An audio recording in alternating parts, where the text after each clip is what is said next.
Salut à vous tous, ici Jeff Rose. Fuite de documents, cyberattaque, voilà ce qu'a été la semaine en Amérique du Nord.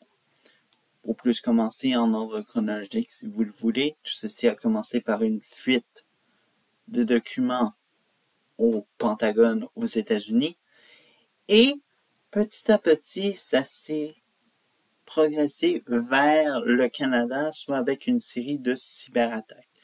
Et c'est effectivement, on va se poser cette question-là. Pourquoi il y a eu beaucoup de cyberattaques au Canada cette semaine? Eh bien, c'est tout simple. C'est le premier ministre Justin Trudeau. Alors qu'il recevait le premier ministre de l'Ukraine, évidemment, pour parler d'aide financière à l'Ukraine, évidemment, soudainement, pendant ce temps-là, il y a eu, soi-disant, une certaine paralysie du site du premier ministre canadien. Et quelle a été la réponse de Justin Trudeau aux journalistes, soi-disant-le?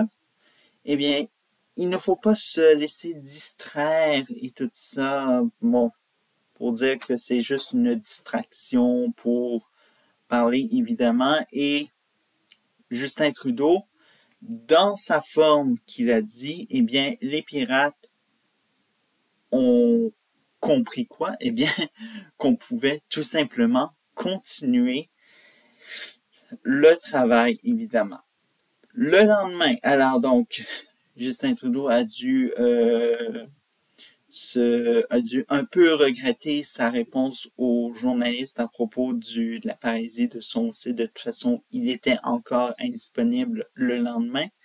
Et c'était le site de 3 ports, celui de Halifax, Montréal et Québec, qui ont été la cible de ces mêmes cyberattaques. Le même groupe qui l'a fait, soit disons-le, le groupe qui s'est nommé No Name 057.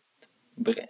Alors donc, un peu de tout ça, et petit par petit, on se tire, la semaine tire à sa fin. Eh bien, c'est le Hydro-Québec qui est en panne et tout ça. Et peut-être dans le mauvais moment, surtout qu'il y avait peut-être des personnes qui n'étaient pas encore rebranchées dû au fameux, soi-disons-le, verglas d'il y a d'une semaine et tout ça.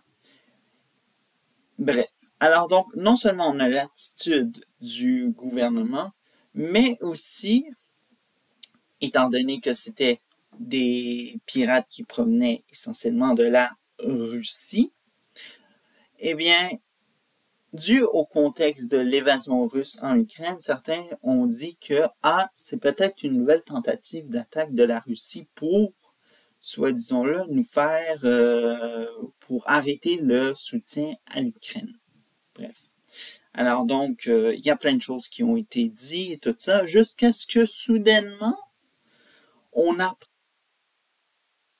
pendant la situation qui s'est passée aux États-Unis ou au Canada, on a appris que des Américains ou encore des Canadiens étaient impliqués. Alors donc, c'était un peu la petite gêne que certains n'ont pas vu venir, et surtout dans le camp pro-Ukraine, qui veulent que ce soit toujours la faute à la Russie. Et pour l'instant, dans ces arrestations qui ont été faites soit en sol américain ou soit en sol canadien, une seule arrestation a eu lieu et c'était aux États-Unis et ça a fait la manchette hier. Bref. Alors donc, qu'est-ce qu'on peut en retenir? Évidemment, c'est qu'il faut absolument avoir une prudence lorsqu'il y a des cyberattaques, des fuites de documents, bref, évidemment. Et d'ailleurs, le Centre canadien de la cybersécurité le dit très clairement, la menace, elle est réelle. Mais bon, pour le premier ministre, ça ne semble pas être un enjeu puisque, bon, on aime ça quand c'est heureux et que tout va très bien. Nous sommes en train d'aider l'Ukraine et bref. Alors donc, comme vous le voyez, l'attitude de Justin Trudeau n'est pas très loin de changer. Bref.